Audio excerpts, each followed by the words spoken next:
এই দেখুন বন্ধুরা, মানুরানী কি খাচ্ছে। এক্ষুনি খেতে বসে মাংস নিয়ে বসে পড়েছে। ভাত শেষ হয়ে গেল। বাকি কিছু আর খাইনি মনে হয়। আর ভাতও শেষ। চিকেন খুলে খুলে একটু খেয়েও নিয়েছে। চিকেন একটু দেখাও কেমন হয়েছে, সফট হয়েছে কিনা। হ্যাঁ, দইতে মেখে রেখেছি। এই দেখ, বাহ, কোনো ছিবড়ে নেই, মাংসটা ছোট ছোট করছিল। হ্যাঁ, ওই দেখ মাংস ভালো লাগে। ঝোলটা কেমন হয়েছে? ঝোলটা ভালো হয়েছে, আমি খাতে পারছি। আমার তো খুব ঝাল ঝাল, একদম মশলাদার।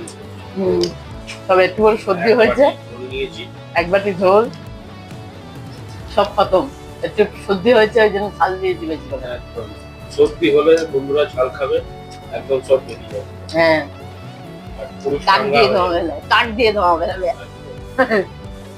তাহলে মানুরানী এখন খাক, চলুন।